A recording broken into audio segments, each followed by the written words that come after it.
किमित्सु no याइबा। जब मैंने पहली बार इसका नाम सुना एंड एपिसोड देखा, मुझे पता चल गया था I am gonna enjoy this show. और क्यों नहीं, इसमें बंच ऑफ स्वॉर्ड विल्डर्स जो डीमंस को मारते हैं। अगर आपको नहीं मालूम, I am a huge fan of Japanese horror.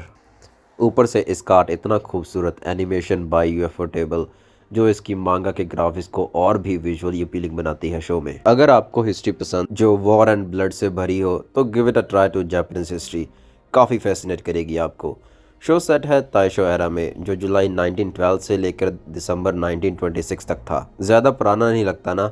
और शो को देखकर कभी कभी ऐसा लगता भी है कि शो मिडीवल के टाइम पे सेट है। ऐसा इसलिए क्योंकि जापानीज लोगों ने अपना पहनावा बहुत देर बाद बदला था।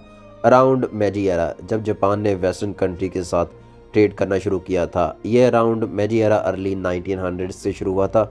उससे पहले जापान आइसोलेशन में ही जी रहा था, लाइक 15,000 ईयर। तांजीरो अपनी फैमिली के साथ एक पहाड़ पे रहता था and help his family by selling coal एक पास के छोटे से विलेज में।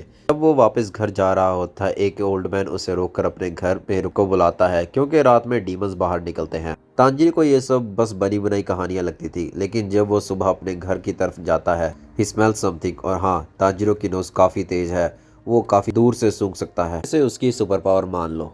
तो घर पहुंचकर देखता है कि उसके सारा परिवार किसी ने मार दिया है। बस उसकी छोटी बहन नेज़ुको ही बचती है एंड बुरी तरह से घायल होती है। Tanjiro put her on his shoulder and पहाड़ी से नीचे विलेज की तरफ भागने निकलता है डॉक्टर के पास ले जाने के लिए। But to his surprise Nezuko become demon जो उसका सर चबाने की कोशिश करती है।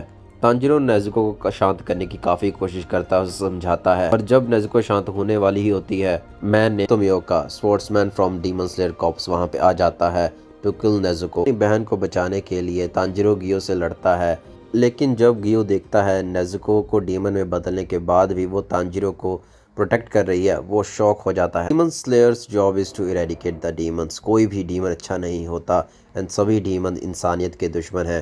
डीमंस एक दूसरे के साथ अपना खून बदलकर और डीमंस बनते हैं। इंसान ही उनकी खुराक है। तांजीरो को प्रोटेक्ट करता देख वो नेज़ुको को नहीं मारता एंड वो तांजीरो को स्वॉर्ड सिखाने के लिए अपने मास्टर रोकोडाकी के पास भेज देता है। But Tanjiro is a good guy, he is a perfect example of good human being. In second episode जब तांजीरो को डीमन को मारना होता है, वो यही सोचता रहता है कि डीमन सफ़र कितना करेगा। तांजीरो को यही गुड नेचर उसका सबसे बड़ी कमज़ोरी है एंड उसकी सबसे बड़ी ताकत भी। अगले 2 साल Tanjiro learn sword arts as well as breathing techniques. Social commentary of Kimetsu no Yaiba काफ़ी हद तक जापानीज बिलीफ पे बेस्ड है।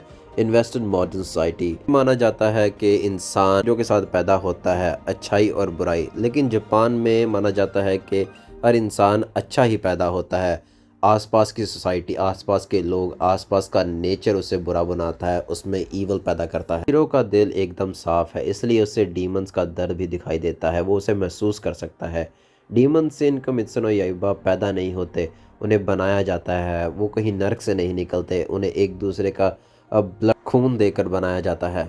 Every demon has some forgotten part of their human past memory that is in deep down in their soul. But उन्हें ख़त्म करना भी ज़रूरी है इस दुनिया की भलाई के लिए। फिर भी किसी को हर्ट करना अच्छा नहीं होता। हमें बचपन से सिखाया जाता है लड़ाई करना, किसी को गाली देना, किसी को चोट पहुंचाना गलत बात है। बट कभी सोचा है गुड एंड ईवल ये होता क्या है?